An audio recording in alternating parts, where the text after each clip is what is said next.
தடாகம் ரோட்டில் இருந்த டீ கடையினுள் இரண்டாவது சிகரெட்டை பற்ற வைத்துக் கொண்டே ஜன்னல் வழியாக பஸ் ஸ்டாப்பில் நின்று கொண்டிருந்த பெண்களை தீர்க்கமாக பார்த்து கொண்டிருந்தான் பரத். தம்பி, நேரமாச்சுங்க, ஹாஸ்பிட்டல் போகலையா நீங்க என்ற குரல் கேட்டு எழுந்தான் பரத். அவனுக்கு எதிரில் முத்தண்ணன் நின்று கொண்டிருந்தார். அவர்தான் அந்த டீ கடையின் உரிமையாளர். இதோ கிளம்பியாச்சு என்று கையில் இருந்த சிகரெட்டை கீழே போட்டு மிதித்தான். வேறு ஒன்றும் சொல்லாமல் டீ கடையை விட்டு வெளியே வந்து சற்று தள்ளி நிறுத்தி இருந்த கருப்பு நிற மாருதி வேகனார் காரில் ஏறி அவ்விடத்தை விட்டு கிளம்பினான். அவன் அங்கிருந்து போவதையே உற்று பார்த்து கொண்டிருந்தார் முத்தண்ணன்.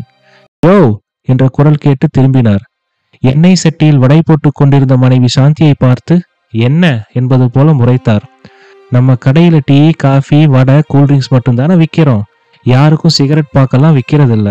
ஆனா அந்த டாக்டரை மட்டும் நீ உள்ளார உட்கார்ந்து தம்மடிக்க விடுற. எனக்கு தெரியும், உன் வேலையை மட்டும் பாரு என்றார் முத்தண்ணன். இந்த பாரு, இதெல்லாம் கொஞ்சம் கூட சரியில்லை சொல்லிட்டேன்.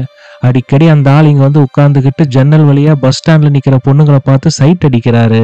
ஒரு நாள் எவனாவது பொண்ணை பெத்தவன் வந்து உன் சட்டையை பிடிக்கதான் போறான் பாரு என்றாள்.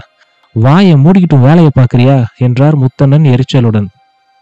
ஒரு நாள் திரும்ப போற பாரு என்ற தன் மனைவியை கோபத்துடன் அடினார் முத்தண்ணன்.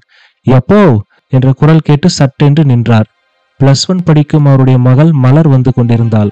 இவர்கள் இருவரையும் பார்த்து முறைத்தவள், வியாபார நேரத்துல என்னமா இது என்று சாந்தியை கேட்டாள். உங்க அப்பனை கேளு என்று சாந்தி கூறிவிட்டு சட்டியிலிருந்து சூடாக வடைகளை எடுத்து அடுக்க ஆரம்பித்தாள். என்னப்பா, டாக்டர் வந்துட்டு போனாரா என்ற மகளை சங்கடத்துடன் பார்த்தார் முத்தண்ணன். அதே நேரம் பரத் இல்லத்தில் அழுது கொண்டிருந்த சுபாவை சமாதானப்படுத்த முயன்று கொண்டிருந்தார்கள் ஸ்ரீதரனும் அண்ணம்மாவும். இங்க பாரு சுபா, அவன் MS முடிச்சே இன்னும் 1.5 வருஷம் கூட ஆகல. அதுக்குள்ள நீதான் ஜோசியம் ஜாதகம்னு அவனுக்கு வரன் பார்க்க ஆரம்பிச்சிட்ட. அவசரத்துக்கு எல்லாம் நடந்துடுமா என்ன சொல்லுமா என்றார் ஸ்ரீதரன். நம்ம பையன்கிட்ட அப்படி என்ன குறை கண்டாலாம்? இவனும் டாக்டர், அவளும் டாக்டர். ஜாதக பொருத்தமும் நல்லா இருந்துச்சு. மாநிறமா இருந்தாலும் பார்க்க லட்சணமா இருந்தா. நாம என்ன அவ அப்பா வீட்டில இருந்து அள்ளிக்கிட்டு வான்னா சொன்னோம்? என் புள்ள கால் தூசுக்கு ஆவாளாவ என்று அழுது கொண்டே பொறுமினாள் சுபா. சுபா சொன்னதை கேட்ட ஸ்ரீதரனுக்கு சிரிப்பு வந்தது. உனக்கு காயத்ரியை ரொம்ப பிடிச்சி போச்சுன்னு சொல்லு. அதான் இப்படி சீரியல்ல வர அம்மா மாதிரி புலம்புற. நம்ம காலம் மாதிரியெல்லாம் இப்ப இல்ல சுபா. இப்ப எல்லாம் பொண்ணுங்க சொந்த காலில் நிக்கிறாங்க. அவங்களுக்கும் நல்லது கெட்டது நல்லா தெரியுது என்றார். யாரையும் நாம கட்டாயப்படுத்த முடியாதும்மா, நீதான் சார் என்று வாசல் பக்கம் இருந்து வந்த குரலை கேட்டு திரும்பி பார்த்தார் ஸ்ரீதரன். அங்கு அவருடைய கார் டிரைவர் நின்று கொண்டிருந்தார். சார், ஃபேக்டரி மேனேஜர் நீங்க கிளம்பிட்டீங்களான்னு கேட்டாரு. இன்னைக்கு புதுசா 4 ஃபர்னேஸ் ஆபரேட்டர் ஜாயின் பண்றாங்களாம், உங்ககிட்ட சொல்ல சொன்னாரு என்றார். சரிப்பா, நீ போ, நான் இப்ப வந்துடுறேன் என்று டிரைவரிடம் கூறிவிட்டு சுபாவிடம் திரும்பினார் ஸ்ரீதரன். இங்க பாருமா, இன்னைக்கு நிறைய வேலை இருக்கு, நான் கிளம்புறேன். ஒழுங்கா சாப்பிடு, அப்புறம் மகன் வந்து திட்டுவான் பார்த்துக்கோ என்று சொல்லிவிட்டு வாசலுக்கு வெளியில் வந்து காரில் ஏறி அமர்ந்தார். சுந்தரம் மல்டி ஸ்பெஷாலிட்டி ஹாஸ்பிட்டல் சுமார் 7 ஏக்கரில் 5 அடுக்கு மாடிகளை கொண்ட 3 பில்டிங்குகளும் அறைகளும் இருந்தன. மொத்தம் 150 பெட்களை கொண்ட 3 எமர்ஜென்சி வார்டுகளும் 11 ஆபரேஷன் தியேட்டர்களுடன் கோவை தடாகம் ரோட்டின் முடிவில் போரூர் சாலை பிரிவில் பிரம்மாண்டமாய் நின்றது அந்த மருத்துவமனை. கார் மற்றும் பைக் பார்க் செய்வதற்கென்று தனியாக ஒரு 3 அடுக்கு பில்டிங்கும் இருந்தது. கார்டியாலஜி இதயவியல் பிரிவில் இருந்த தலைமை மருத்துவ அறைக்குள் நுழைந்தார் டாக்டர் ராகவன். அறைக்குள் டாக்டர் தயாளன் சில ஃபைல்களை பார்த்து கொண்டிருந்தார். தயாளன் ஒரு மகப்பேறு மருத்துவராக தன் பணியை தொடங்கியவர். மொத்தம் 33 வருட அனுபவம் அவருக்கு இருந்தது. இப்போது அவருக்கு வயது 65ஐ தாண்டி இருந்தது. டாக்டர் ராகவன் தயாளனை பார்த்து குட் மார்னிங் சார் என்றார். தயாளன் மெதுவாக நிமிர்ந்து ராகவனை பார்த்தார். குட் மார்னிங் மிஸ்டர் ராகவன், சொல்லுங்க என்றார். சார், இங்க நானும் கார்த்திகேயனும் மட்டும்தான் நம்ம டிபார்ட்மெண்ட்டுக்கு வர OP பேஷண்ட்ஸ் எல்லாரையும் அட்டன் பண்றோம். பரத் அப்பப்போ சர்ஜரி மட்டும்தான் பார்க்குறாரு. அவரும் எங்களுக்கு ஹெல்ப் பண்ணால் கொஞ்சம் நல்லா இருக்கும். அதுவும் இல்லாமல் எங்கள் ஒப்பீனியன் எதையுமே அவர் சர்ஜரி பண்ணும்போது கன்சிடர் பண்ணுறது கிடையாது. இதெல்லாம் அவங்கக்கிட்ட சொல்கிறதுக்கு எல்லாரும் பயப்படுறாங்க. I think you should help us in this matter என்றார் ராகவன். இதையெல்லாம் பொறுமையாக கேட்டுக்கொண்டிருந்த தயாளன் ராகவனை வைத்த கண் வாங்காமல் உற்று பார்த்தார். தயாளனின் தீர்க்கமான பார்வை ராகவனை என்னமோ செய்தது. Okay, let me talk to him today என்றார். Thank you sir, I shall leave now. Please have a word with mister Bharat என்று கூறிவிட்டு அறையை விட்டு வெளியே வந்தார் ராகவன். காரிடோரில் நின்று கொண்டிருந்த டாக்டர் கார்த்திகேயன் அவசரமாக ராகவனிடம் வந்தார். என்ன ஆச்சு என்றார். பொலைட்டா ஆனால் ஸ்ட்ராங்காக சொல்லிட்டேன். இன்னைக்கு அந்த பரத்துக்கு எப்படியும் ஏத்து இருக்கு என்று கூறி சிரித்தார் டாக்டர் ராகவன். அதோதோ வந்துட்டான் பாரு என்று கார்த்திகேயன் கூற கண்ணாடி வழியே பார்க்கிங் ஏரியாவை பார்த்தார்கள்.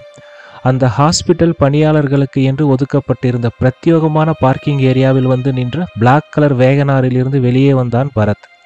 அவனை தெரிந்தவர்கள் அவனுக்கு வணக்கம் வைக்க இவனோ யாரையும் சட்டை செய்யாமல் வந்து லிஃப்டில் ஏறினான். இவனை பார்த்தவுடன் லிஃப்ட் ஆபரேட்டர் 3வது மாடிக்கு செல்லும் பட்டனை அழுத்தினார். லிஃப்ட் ஆபரேட்டரை பார்த்து சிரித்துக்கொண்டே குட் மார்னிங், சாப்பிட்டீங்களா என்றான் பரத். அவரும் புன்முறுவலுடன் ஆச்சு என்பதைப் போல தலையை ஆட்டினார். அதே நேரம் டாக்டர் ராகவனும் கார்த்திகேயனும் பரத்தை பற்றி பேசிக் கொண்டிருந்தார்கள். இவனோட அப்பா பெரிய ஃபேக்டரி ஓனர், கோடிக்கணக்கான வருமானம். ஆனால் இவன் ஓட்டிக்கிட்டு வந்த பழைய காரை பார்த்தியா? அந்த மாடல் இப்போ மார்க்கெட்டிலேயே இல்லை. சரியான லூசு பைய என்றார் ராகவன். சரி சரி, அவன் லிஃப்ட்டை விட்டு வெளியே வரான் பாரு என்றார் கார்த்திகேயன். யாரிடமோ பேசிக்கொண்டே லிஃப்டை விட்டு வெளியே வந்தான் பரத். நீங்க தான் புரிஞ்சிக்கணும், ஒரு மனுஷனுக்கு மறதியும் மரணமும் தான் இந்த உலகத்திலேயே சிறந்த gift. That's the last and best gift to a human by God என்று சத்தமாக சொல்லி சிரித்துக்கொண்டே வெளியில் வந்தவன் இவர்கள் இருவரும் எதிரில் நிற்பதை கண்டும் காணாமலும் தயாளனின் அறைக்குள் நுழைந்தான். யோ கார்த்தி, லிஃப்ட்ல இவன் மட்டும்தானே வந்தான், யாருக்கிட்ட பேசிக்கிட்டு இருந்தா என்றார் ராகவன்.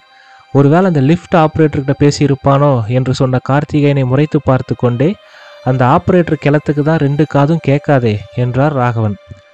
கோவை ராமநாதபுரத்தில் கண்ணன் டிபார்ட்மெண்டல் ஸ்டோருக்கு பின்புறம் இருந்த சுகுணா இல்லத்தில் அமர்ந்திருந்தனர் ராமும் அவர் தம்பி சங்கரும். அவர்கள் இருவருக்கும் இடையில் அமைதியாக உட்கார்ந்து கொண்டிருந்தாள் காயத்ரி. காயத்ரி MBBS முடித்துவிட்டு சைக்காலஜி மேற்படிப்பு படித்து முடித்திருந்தாள். நல்ல டெசிஷன்மா நீ எடுத்தது. நான் எப்படி ஸ்ரீதரன் மூஞ்சில முழிக்க போறேனோ தெரியல என்றார் சங்கர். சித்தப்பா ப்ளீஸ், அப்பா கூட கன்வின்ஸ் ஆயிட்டாரு, நீங்க தான் இப்போ பிரச்சனை பண்றீங்க என்றாள் காயத்ரி. அண்ணா, அம்மா இல்லாத பொண்ணுன்னு நீ ரொம்ப செல்லம் கொடுத்து வளர்த்துட்ட, எதுக்கும் நீயே இன்னொரு முறை இவகிட்ட பேசிப்பாரு என்று வருத்தமாக கூறிவிட்டு எழுந்து சென்று விட்டார் சங்கர். காயத்ரி நிமிர்ந்து அவள் அப்பாவை பார்த்தாள். நீங்க என்னப்பா சொல்றீங்க? பையன் அழகா இருக்கான், நல்லா படிச்சிருக்கான், வசதியான இடம், அதனால நான் சரின்னு சொல்லியிருக்கணுமா? சொல்லுங்கப்பா என்றாள். இங்க பாருமா, இது உன் வாழ்க்கை. we can recommend someone, ஆனால் உன் விருப்பத்துக்கு மாறா கட்டாயப்படுத்த முடியாது. ஆனால் என்ன காரணத்தால் நீ பரத்தை வேணாம்னு சொன்னேன்னு நான் தெரிஞ்சுக்கலாமா? காயத்ரி தடுமாறினாள். அப்பா, நான் சைக்காலஜி படிச்சிருக்கேன்ப்பா, நிறைய பேருக்கு கவுன்சிலிங்கும் கொடுக்குறேன். ஆனால் இந்த பரத் கொஞ்சம் டிஃப்ரெண்ட்டாக இருக்கான்ப்பா. அவன் நேற்று என் பக்கத்தில் வந்து உட்கார்ந்ததுலேருந்து என் மனசுக்கு ஏதோ தப்பாக தோணுச்சு. He is not a normal person. அவன் மேலே சிகரெட் வாடை வேற வந்தது. ஆனால் அவனோட அம்மா அவனுக்கு எந்த கெட்ட பழக்கமும் இல்லைன்னு அன்னைக்கு சொன்னாங்க. இதை கேட்ட ராம் சிரித்தார். அவனும் முதல் தடவை உன்கிட்ட பேசுறதுனால கொஞ்சம் தடுமாறி இருக்கலாம் இல்லையா என்றார். இல்லப்பா, அவன் முகத்தில் அப்படி ஒரு அசாத்திய அமைதி இருந்துச்சு. ரொம்ப தெளிவா ஆனால் அளவா பேசினான்ப்பா. ரொம்ப நெர்வஸாக ஃபீல் பண்ணேனா என்றாள். உடனே ராம், வேணும்னா நாம் அவங்க வீட்டுக்கு போய் ஒரு தடவை அவங்க எல்லாரையும் மீட் பண்ணலாமா? நமக்கும் ஒரு சில விஷயங்களை தெளிவு கிடைக்கும் என்றார். ப்ளீஸ்ப்பா, வேண்டாம், எனக்கு என்னமோ சங்கடமாகவே இருக்கு என்ற மகளை புன்னகையுடன் பார்த்தார் ராம். சரிம்மா, சங்கர் சொன்னதுனால தான் இந்த அலையன்ஸ் பார்க்குற ஏற்பாடே நடந்துச்சு. உனக்கு விருப்பம் இல்லைன்னா நாம் இந்த இடத்தை அவாய்ட் பண்ணிடலாம் என்றார் ராம். ஆனால் காயத்ரி பரத்தை நிராகரித்ததற்கு வேறு சில காரணங்களும் இருந்தன. முதல் நாள் பரத்துடனான சந்திப்பை மீண்டும் நினைத்து பார்க்கவே சற்று பயமாக இருந்தது அவளுக்கு. அனைத்தையும் அவள் அப்பாவிடம் சொல்வதற்கு நடுக்கமாகவும் இருந்தது.